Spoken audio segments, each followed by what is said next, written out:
power of the food. Well, if you just joined us when Claire was saying that, you might be wondering what on earth we are talking about. But first of all, I think we should rename this not the Life, Love and Laughter Show. I think it should be Midlife Women Managing Tech. Because every week we're ready to go, it's all working, and the minute we're about to hit live, it all stops. So I don't know what's going on there. Maybe it's the universe telling us we just shouldn't do it. Who knows? Perhaps anybody watching can tell us what they think. Guess what? But go on. We fix it every week. Every week, somehow, it is fixed. Mm-hmm. So if anybody's watching us live, then I can actually hear myself repeating myself here, but I'm going to go with this. But if anybody's watching us live right now and we're on StreamYard, you have to allow StreamYard to accept if you're going to make any comments. But yes, we are having problem with this. Do you know what? It's not us. It's technology, Debs. Well, hang on a minute. We have got to consider what the common denominator is, and it's every single time you and I go live on this. Hi, Joe. Lovely to see you. But, the common denominator every week is you and I dealing with tech. So maybe, as I said, we have to rename it Midlife Women Managing Tech. Joe just said I'm a bit echoey. You are a little bit echoey, but I just know you live in a cave. So that's what I put it down to. But there we are. Oh, what are we talking about this week, then? What are we talking about this week? Well, you know what? You said it just as we went live. Yeah. Power of the foo. Or pussy power. I did a blog about this week because it's a term that I'm hearing everywhere at the moment. And lots of people said, oh, where have you heard that, Deb? I haven't heard it. I've seen it on social media. Perhaps it's, it's that RAS, the reticular activating system, because it's a term that I'm aware of, because it's a term that does mean a lot to me based on my own background, but also based on the studying and the learning I've done through studying psychology. I'd spend a lot of time looking at the desire and motivation pathway in the brain. I studied under one of the world's leading experts in desire and motivation. So I'm kind of tuned in to stuff that relates to sex and sexual energy and all that sort of stuff anyway. But it's a term I'm seeing a lot, pussy power. And, I get it. I understand what it means. It's meant to refer to female empowerment and the power of a woman when she steps into her sensual energy and sexual energy. And that is so potent. And it's potent for men too. But what I have a problem with is this term pussy power. I think it's really degrading to women. I think it objectifies us. And as one friend commented to me when I sort of just asked for general opinions on what you think of the term, because I'm happy to admit that maybe sometimes I might be a little bit prudish, a little bit prim, despite my background. I am aware of that side of me. And one of my friends said, you know what, there would be an absolute outcry if men were talking about penis power, or as somebody else put it, cock power. And I said, there would. We would go mad. As women, we would get really annoyed by it. What do they do on and all that sort of thing? Exactly. Yeah. And for me, and I'm prepared for people to sort of argue against this and tell me that, they have a different opinion and tell me why they think differently. I'm quite happy with that. Very, very happy to learn. Very, very happy to have my opinions changed, my judgments. I don't really judge it, I suppose, but yes, I guess I have because I've raised it. But to me, it objectifies women. And I think I said in my blog that it says, I want to be totally objectified, but don't you dare tell me that I have no intellect and I'm only good for one thing. And to me, it's a complete contradiction. And I don't think I've articulated that particularly well today, but it's one of those things. It grinds my gears. It grinds my gears. That's, you know what? I can't even go opposite you here, Dad, because I am 100% behind you. I don't like it. I really don't like it. And I just think, that Oh my gosh, I can hear my voice coming back. It's just a nightmare. I can't concentrate. I just think, a woman is a woman and a man is a man, and we've both got our strengths and we've both got our weaknesses. We don't have to use those type of definitions to promote ourselves, do we? Exactly. And let's just say there that you're referring to the biological male and female genders rather than sexuality genders, because we don't want to offend anybody here. No, but yeah, and I'm with you, but equally, I find, for those that don't know, I have a background of working in the sex industry. So terminology, it takes a lot to offend me, and I can't actually think of any words that I find offensive. But what I do find offensive is when women are objectified. And I know there's a massive irony in that. But I do a lot of work around how the sex industry can be used for good and what is wrong with the sex industry. I totally get that. Excuse me. I didn't think I'd get on my soapbox quite this early on today. But I'm really going for it today, aren't I? But go for it, Deb. You're letting me think. Oh, okay, good. But, even when I worked in the sex industry, what I noticed was those women who were the higher earners, they left quite a bit to the imagination. The adage, less is more. Yes. And I put myself in that bracket. I did earn a lot of money in that industry, and I didn't give anything away. No. They probably got little more than a glimpse of cleavage before we actually met than anything else. Whereas those girls who were advertising everything and showing everything, I use the phrase showing what they had for breakfast before somebody even paid them. Yeah. They were charging really low rates. And I think it relates to your own self-worth. This is just my opinion. But I think if we have to reduce ourselves and objectify ourselves in that way, it relates to our self-worth. Now, again, another contradiction. I was working in the sex industry and I chose actively to go into that industry. But equally, I entered the industry. It became a choice because my self-worth and self-esteem was so low.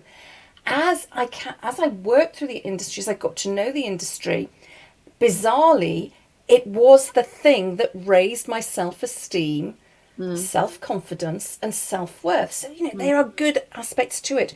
And when you are tuned into your sexual energy, as I obviously was at that time, then actually it does you the world of good. But I'm going way, way off topic here. This isn't one of those. Go on. You're just saying about your low self-confidence, your low energy, and you needed to hide behind something to promote yourself. And that's exactly what we were saying the other week as well, where we said, I wonder if I put this on mute. Can you still hear me? Yes. You can still hear me when I do that? Yeah. Am I going back and forth? Am I echoing then? Not now, no. The only thing is I can't hear you. I am echoing really bad, and I just... Have you got two devices on? No, I just got one. I don't get it. Because you're not echoing, so I just don't understand midlife women and technology. But if I put it on mute and I'm talking, can you actually... Am I echoing? I can hear you, yeah. Oh, okay. I don't know. But we were talking about... the other week, about your concept of behind the mask, hiding behind the mask. But also we have to have different hats for different things. But when you have got low self-confidence and when you are feeling as if you don't deserve to be in this situation, whatever situation that is, this is what I want to talk about this week. It goes nicely into it about evaluating your life. And evaluating your why. And I bang on about this why all the time because I feel so strongly about it. Your why. Why you're here. Why you're doing what you're doing. Whether it's in a job or whether it's in business, whether it's in your family, whether whatever you're doing is your why.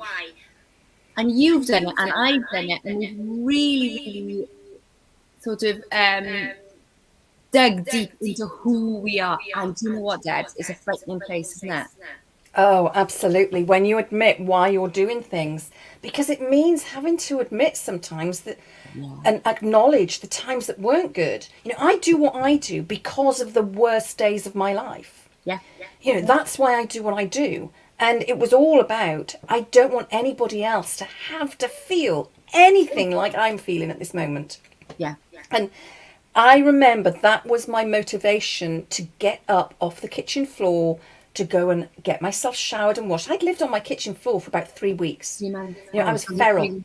Yeah. Yeah. Because I just didn't believe I was worth anything. I was totally worthless. And I had to pick myself up from there and recognise what it was that had got me to that stage. What could I potentially do to get out of there? And it was really tiny steps, and you'll know this, you've read it in my books. Yeah. But to really understand why I do what I do, to work out, I guess, my purpose, my mission, my vision, Yeah. my why, I had to go back there because it's what keeps me motivated. And you could argue that I'm running away from that. I don't ever want to go back there. And yes, on the one hand, I am moving away from that. Yeah. But equally, it's also because I don't want anyone else to go through it. And whilst in moving away from it, actually, I'm not scared if I ever have to go back there. As my coach has said to me numerous times, you've survived 100% of your really bad days. I've heard that before, and I love that. It's like you have survived the worst days of your life. And these bad days are, if life flowed as we always want to flow, we're not going to learn anything from it. Not that we want to be in these bad days, not that we want to have these experiences, but we've got to go through these tough times to actually learn. But also, it's like you just said, you pinpointed it there. You said, my coach said, and this is a huge thing for a lot of people, is they don't reach out for help. They don't ask for help. But we think, and I've done it, and I'm sure you've done it, I'm sure everybody's done it. We think that we can actually go through these dark days on our own, but guess what? We cannot. We really need to reach out, and we need to ask for help, and we need to go back in time. And I've done that with you as well on your courses. And we really dug deep in going back into time and why I'm actually feeling like this and why I do this and what are my trigger points. And it helps you then to propel yourself forward. Not just move forward, you propel yourself when you actually get out there and you dig deep and you look at your why, you evaluate your life. And do you think my life is evaluated now? Oh no, it's a work in progress, aren't we all? Sorry, I'd love to say yes, but you didn't give me the cue line. There's still things that trigger me, and Richard said something to me the other day, and I could feel the anxiety and of something that he actually said, and and anybody knows me, I cannot stand the word should. Now, if you want to really whine me, just tell me I should do something, But that is a massive trigger point for me when somebody tells me what I should do and what. Not because, I am the big I am. It's just, it really is a trigger point for me because I find the word should very judgmental. And that's another thing. And this is what I help people with as well, is about helping them through their selves to actually feel they're good enough, to understand their why, to, if they feel they're being judged, is to ignore the judgmental people out there, because everybody's going to be judged. I always say opinions are like bum holes. Everybody has one, So you're going to be judged. You've got to get out there and not be afraid of being judged, because what other people say about you is none of your business. Now, I'm saying that very confident, but it's work. You have to work hard at it, don't you?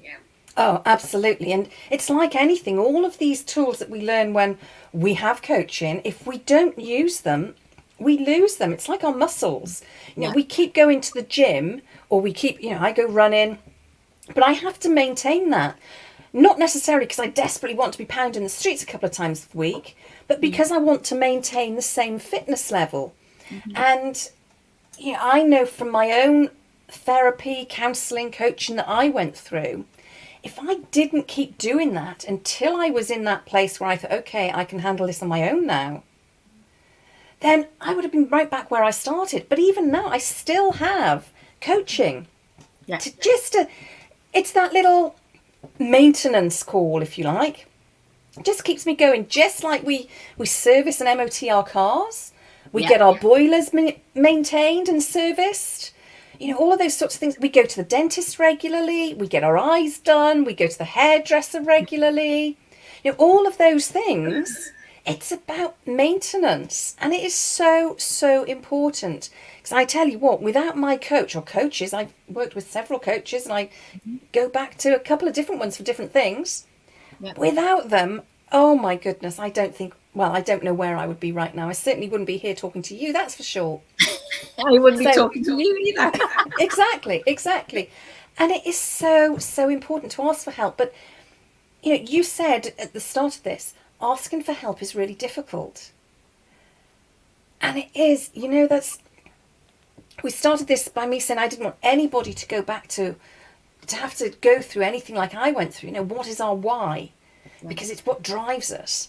But equally, asking for help is so, so difficult. And don't underestimate the amount of pressure we put on ourselves, because we feel we should be able to deal with this stuff. Yeah. The amount of clients that come and see me and say, but it's a relationship, we should be able to cope. Why? We don't. I was going to say there's no manual. There's lots of manuals on relationships, lots of them, very contradictory. But, everybody has their own idea of what we should be doing, what we should be looking like when we're in a relationship, what we should be looking like, what our image should be. Let's face the number of people that said to me, my hair's a right mess. My ex-husband insisted that it was straightened. Now, the less we talk about him, the better. Yeah. But he decided that my naturally dragged through a hedge backwards hair was just awful and offensive in some way. And I spent years straightening it so much that it started to fall out. It's why I don't straighten it now. But we do these things because society dictates to us, whether overtly or subconsciously, that these are the standards we should adhere to. And, we're surrounded by rules. We have laws. We have social expectations. Mm-hmm. But then we start putting them on ourselves. We're all different shapes and sizes. We've all got different coloured skin, hair, eyes. I look ridiculous with straight black hair. I always thought I'd look ridiculous blonde, but as I'm getting older and there's more grey in it, the blonde is working quite well. But, my skin has changed as I've got older. Yeah. And all of these sorts of things. I bought a dress recently, looked absolutely gorgeous. I bought it online, looked lovely, tried it on. I looked like a sack of potatoes. Don't you just hate it when that happens? Really annoyed. But I stop buying clothes online now because it looks lovely on the model, and then when you get there, and I am absolutely rubbish at sending it back. So guess what? I know that is my weakness. I'm not going to do it. Get it? I've got a letter on my desk now that I need to send. It's been on there for 3 days. I only have to buy a stamp. Yeah. That's it, Oh, I'll do that, but I won't go clothes shopping. I hate clothes shopping, so I only do it online. Do you? But this is it. You go your way and I have my way, and going clothes shopping on my own, and if I'm not looking for anything, is total relaxation for me. But if I have to find something, then I don't find there's nothing relaxing to me about clothes shopping at all. I absolutely hate it. I don't know what it is. I don't know whether it's that being hassled as you go into the shop. Can I help you? Do you need anything? No, I want to look. Or I hate just having to go through racks and racks of clothes. Yeah. I'll look online, think I like that, order my size. Sorry, we're out of size. Right, okay, I won't order it then. That's fine. I'm not going to spend hours looking for another one. I have to say, and I don't know, we haven't discussed this because this is very new. We're only on our third episode. Are we allowed to promote anybody? Have we Go decided? on. The last time I went clothes shopping, I went to a Nicholas Steele's shop in Bridgend. Mm.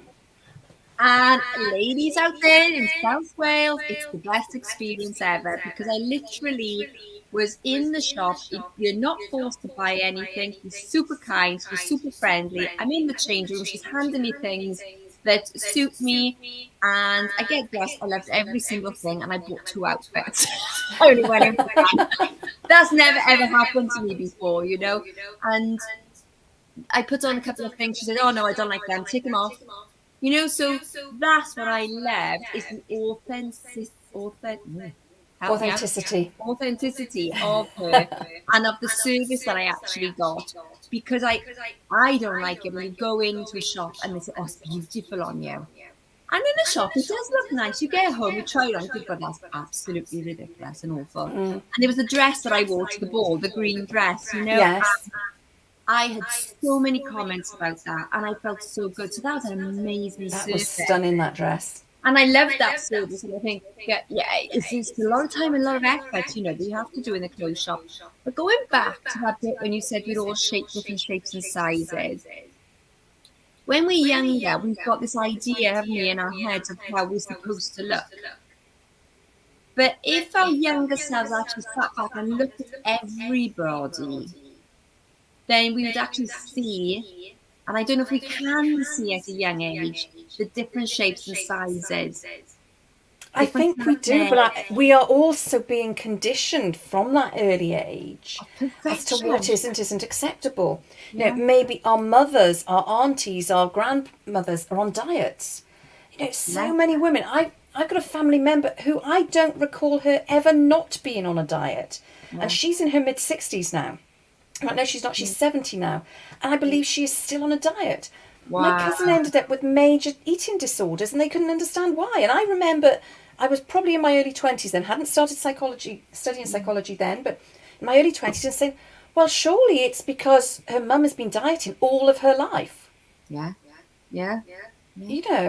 And when you see that things like that, teenagers, they are all on diet. They're all on diets. They're all talking about their weight. But when we were younger, well, I don't remember even thinking about my weight. Maybe a little bit as I became a teenager, but not as a young child, 12 or younger. But I was very, very active as well. So that was something that I actually advocate for. Richard is a big thing. He concentrates a lot on diet and weight and things like this. And I'm like, I banned it from the house because I'm like, I don't want to hear another word about diet. Because it's all about your health. It's how you feel. And this is, we're going back to our why again. It's all about our health.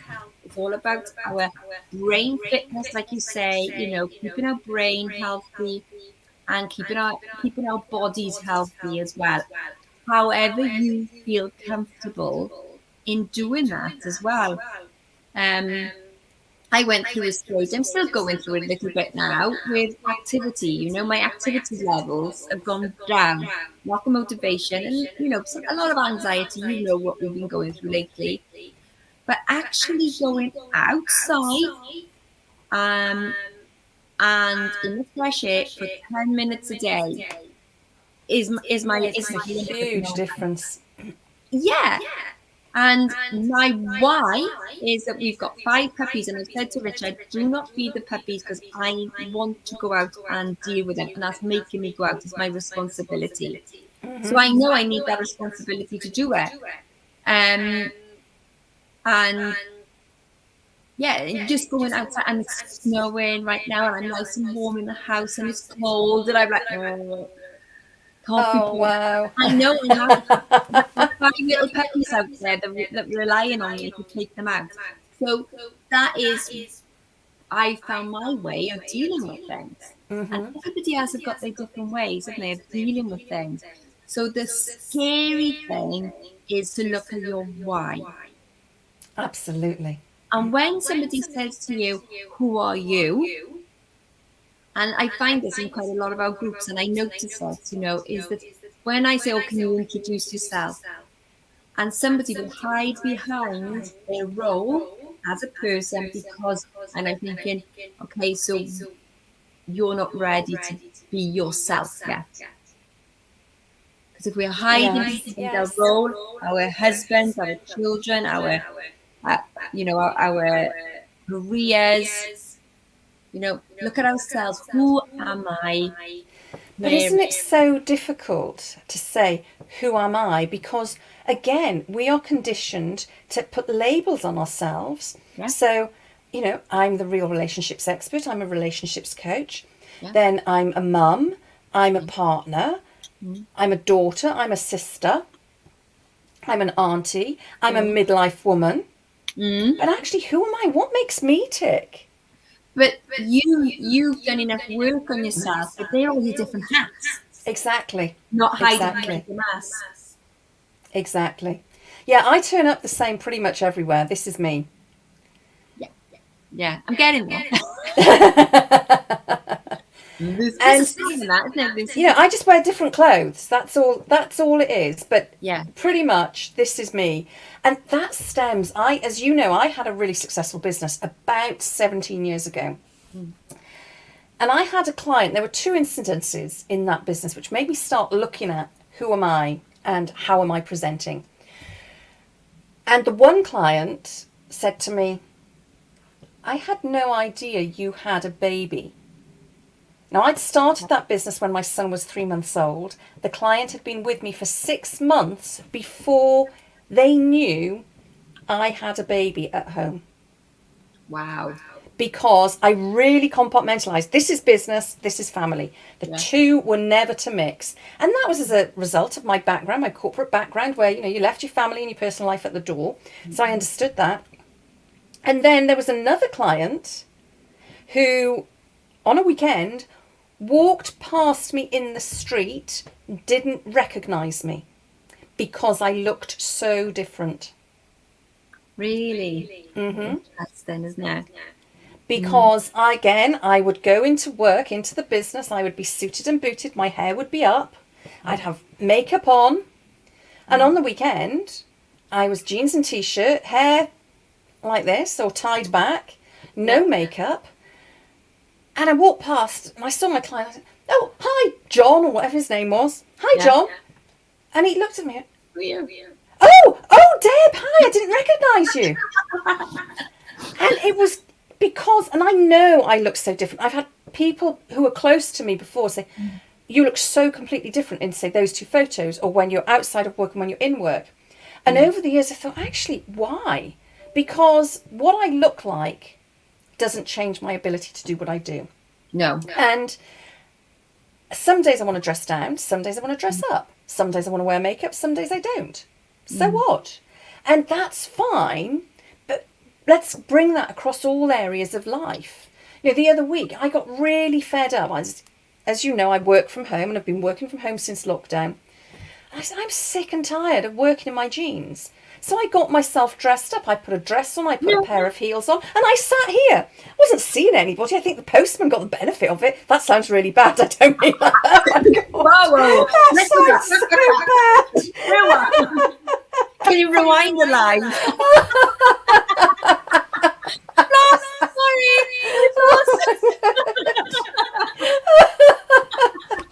That sounded so bad. Oh my God.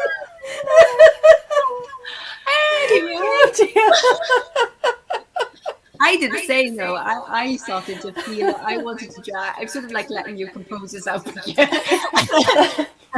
And I started, during lockdown, even though we didn't lock down in Sweden, but we still, you were still isolated yourself in the house. And I wasn't wearing so much makeup or doing my hair. And then I started thinking, I've got to make an effort. I've got to get up in the morning. I've got to make sure that I'm ready for the day, because getting ready for the day makes me more productive in my day. If I'm slouching around in my pajamas all day, then chances are I won't do the other things that I need to do because I can't be bothered to get dressed by a certain Exactly. Again, that's one of my must do's in the morning is when I get up, I've got to get dressed and I've got to get ready for the day. As if the Queen is going to knock my front door. Can't say the Queen anymore, but The king. But somebody's going to knock my front door and ask me to go out for lunch, and I'm ready. Exactly, and that's it. But as well, the psychological impact it has on you, getting dressed up like that the other day or the other week, really made a difference to me. For the postman, yeah. I was, don't start me off again. Sorry, but I was more productive. I was motivated. And I actually then got excited. When I used to go to work, I always put when I used to go out to work, my clothes would be hanging on the wardrobe before I went to bed. So I knew what I was going to wear the following day. And I started doing that, not necessarily hanging them on the wardrobe, but thinking, right, I'll wear that tomorrow. And I got excited about the clothes I was going to put on. Yeah. Yeah, and it really made a difference. And I've continued to do that now. And although I tried to do a little bit in lockdown, it was just too easy to stick on your jeans and your Ugg boots. Yeah. And for me, no matter what I'm wearing now, I do still have the Ugg boots on because they keep my feet warm. Of course. Yeah. But, and I'm really miserable if I've got cold feet. But I've got everything. Look, I've got a skirt on today and I'm still in the Ugg boots. Fabulous. But I'm in a skirt and it makes me feel so much better. Yeah, and we underestimate the impact it has. And for some people, it might be about putting on some lipstick. It might be, I don't know, put on really nice underwear. We've had a conversation about underwear before, you and I. You know I love my underwear. It's always got to be matching. I'm not about to show you that. Don't worry. No. Goodness me. And the postman didn't see that either. But, it's just going downhill now, isn't it? You can rely on me to absolutely bring the level. Yeah, lower the tone, bring the level down. I'm going to go in a minute because that's it. I'm done now. I'm done. I've caused enough carnage for the day. But it's a question out there for anybody who is actually listening to this live or watching on replay. And apologies again if you can hear my, what do you call it, repeating my, not echoing. The echoing of my voice. Don't know what's happened, but we're going to go with it. Is that I would like, and I'll put it out there, a challenge to you, is to sit back and give yourself 15 minutes in a space where nobody can disturb you and write down your why. Write down who you are, why you're doing the day-to-day things, why you're getting up in the morning. Do you need motivation to get up in the morning? What is your why? Why are you going to work? Why are you set up your business? Just ask yourself all these questions. What's your why? Your why? And really look deep inside yourself and relax and let yourself go. It's not an easy task, and you do need, I would say, half an hour to get over it as well, because it's a difficult one. You're taking on the responsibility of your why, and you're not relying on other people out there to help you with your why. Take that responsibility on yourself. And this is a hard lesson I've learned, is that other people can't make me happy. The only person that can make me happy is me. And when you say that or because, then you're throwing the responsibility onto somebody else. It's my responsibility to make myself happy, nobody else's. Absolutely. Totally agree with that. And, as well, talking about your why and coming up with it, if you can't come up with it in 15 minutes, don't panic. It took me ages because a lot of the time what was coming up for me, I really didn't want to hear. I really didn't want that to be my why. I didn't want my why to be associated with domestic abuse. Yeah. Which is where it stemmed from. I really didn't want that. I didn't want that label hanging around my neck. And it took me a long time to accept it and a long time to actually frame it and reframe it in a way that I was comfortable with, in a way that I wanted to work with it. Yeah. But, I do what I do because I want to help other people to avoid domestic abuse. And I suppose working with it, you're having to relive it, aren't you? Mm. You know, which is not a lot of people. You, they hide behind the mask of what they've been through because they don't want to come face to face with their demons. And you've actually come face to face with yours over and over and over again because now you're working with it and you're dealing with it. Mm. And I remember once a therapist actually saying to me, you know, Claire, you're just showering things. You're not dealing with them. And I didn't understand that at the time, but now I do. Yep, until you deal with them, they're going to keep coming back to And remind not you that only they are do they still keep there. coming back, they keep getting bigger and bigger and bigger until you hit that wall and then crash bang wallop and you crash out. And that's when you're forced then to actually look at your why and build yourself up. Well, you've got two choices then, and you sink or swim at that point. Exactly. You spent did you say 3 weeks? Working out I was 3 weeks on my kitchen floor. 3 weeks on your kitchen floor. You just crashed and burned. I totally crashed. And I mean, there was other stuff beyond that. I went lower than that, believe it or not. But that was sort of the prolonged period. Mm. Yeah. And it was horrible. I wouldn't want anybody to do that. And I look back now and I think, my goodness, you know, you must have stunk. I probably did stink. I was in the same pajamas for 3 weeks. I hadn't washed my hair. I don't recall brushing my teeth. You know, I absolutely had given up. Totally given up. That's crazy though, isn't it? It's just like looking at you now, and I didn't know you then. Well, I did know you then, but I didn't know you were going through this. No, we met not long after that, actually, just as I got brave enough. Yeah, because at that period, I was too scared to even go outside. I wouldn't open the front door. So I worked through a whole lot of, I won't say it was agoraphobia because it didn't last long, but I was agoraphobic for a period of time. Mm-hmm. So worked through a whole load of that. So we met probably less than 6 months after I'd gone through that, definitely. And it's interesting because a lot of people will see you and see myself, and when they are not confident in themselves, they always see other people as better off than them. Mm-hmm. But guess what? We're all going through our demons. We're all going through our trigger points. We're all working through them because we wouldn't seem as confident or confident to do this lie, confident to talk about it if we hadn't been going through them. So we're not always like we've got it together type of people, are we? Oh, is that how we come across? Oh dear. Well, we do actually. We've got it together, you know. That's all right then. That's all right. You know, what I will say is, well, all of that stuff, going through that stuff, having to go back and revisit it, you're ugly crying. Snot, tears, it's ugly crying. You know, we've all been there. Any one of us who has dealt with our stuff, you go through it, and it's horrible. But let's not dwell on that. What I would love people to do, and I've got to disappear in a minute, as you know, because go. One thing I did in making different appointments, because I work from home and have done since lockdown, I keep forgetting to pencil in travel time. Right. I seem to think I can teleport.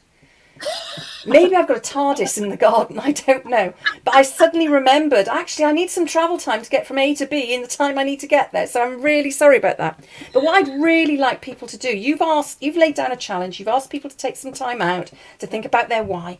Share it with us. Share it with us on whichever platform you are watching this on.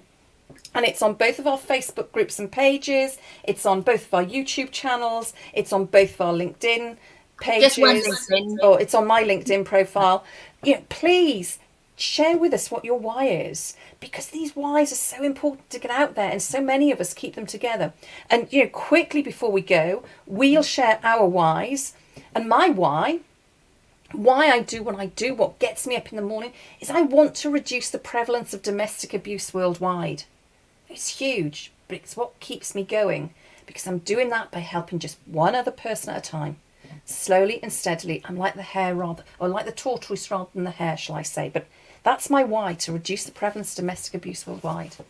Fantastic. You put me on the spot by here, Dad. But mine is It's that voice, it's that confidence to be the person that you actually want to be. I believe that everybody's got a voice and we deserve to hear it. As long as you're kind to each other, then I want to build up the confidence of women to actually be the best that they want to be in their lives. Awesome. That's fantastic. I can't believe where the last 45 minutes has 40 gone. minutes, I know. 40 minutes. It's flown by, as it Yeah. always does. We could talk for hours on end. I'm sure nobody wants us to do that. We need to keep splitting it up. But thank you to those of you who have Thank joined you. us. We've seen a number of you joining us live. Yeah. Unfortunately, we can't see who's joining us, but that's fine. Just glad to know people are joining us. Leave us your comments wherever you're viewing this, and we will be back in 2 weeks' time. Yes. With another episode, and who knows what we'll talk about then. Maybe you've got some things you'd like us to talk about. Maybe you'd like to get involved in the discussion. That's fine too. We're happy to bring you on screen. Just let us know, and we will catch up with you soon. Have an amazing rest of the day. Fantastic rest of the week. We'll catch up with you in a fortnight. Bye for now. Love you loads. Bye.